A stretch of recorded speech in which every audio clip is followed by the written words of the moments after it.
The pop stars that have dominated 2013 really have been about looking hot, sex, doing things that are a little bit controversial. Taylor Swift has more of that girl next door appeal to her. Taylor sold almost 1.3 million copies of Red in its first week. She's making, huge strides here, breaking records, and she's grabbing everyone. The sound of Red reflects that in the sense that it has something for everyone.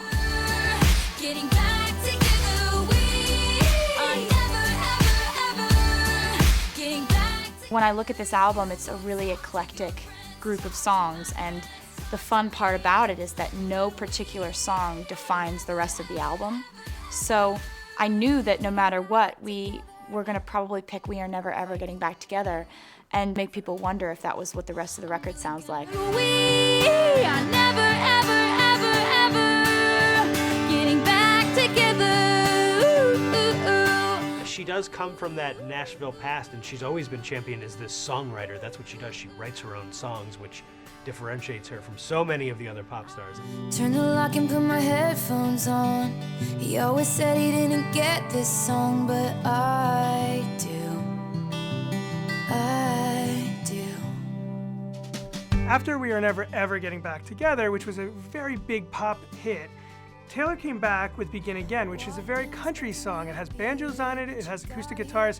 It was her way of reminding people, yes, I am still a country artist. Begin Again can sit on country radio next to the Miranda Lambert single or the Jason Aldean single. For where country is right now, that was something that could show that she does still work in that universe, even as she continues to expand over the rest of the universe.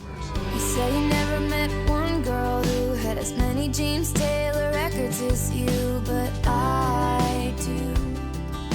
I think it's hard not to compare Taylor Swift to Carly Simon, especially when you look at songs like Carly Simon's most famous, You're So Vain. They just clearly are writing from the same book of kind of scorned romances that need to be told to the world.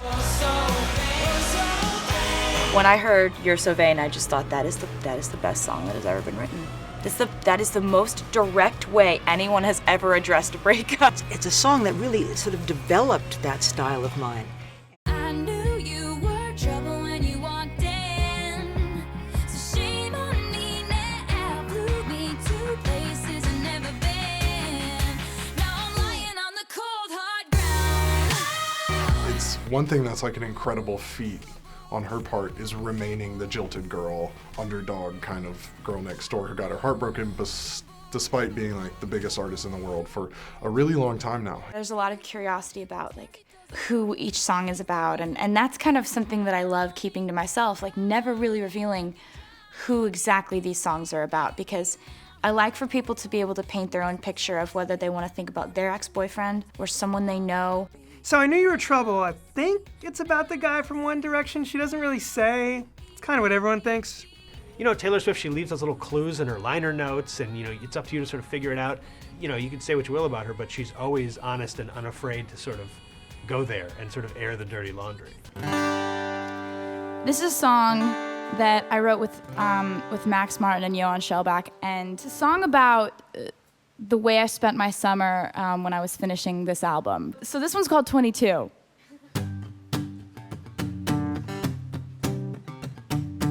It seems like a perfect night to dress up like hipsters and make fun of our exes.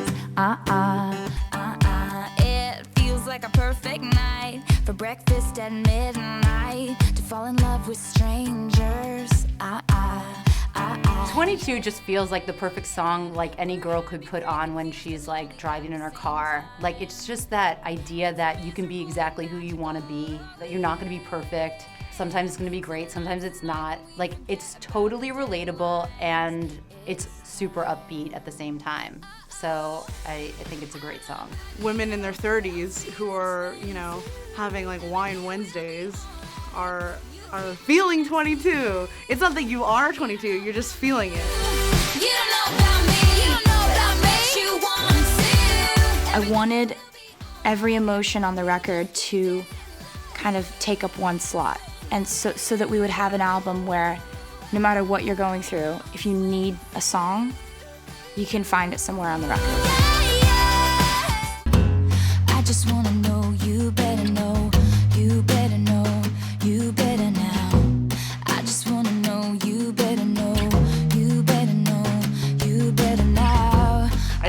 Sheeran kind of considers himself to be sort of the luckiest guy in the world. He's often said that he loves working with Taylor because she is so sort of just like unguarded and ready to try anything. With Red, I wanted to learn. I wanted to take my comfort zone, which at that point was writing songs alone, and I wanted to throw myself into, a different realm.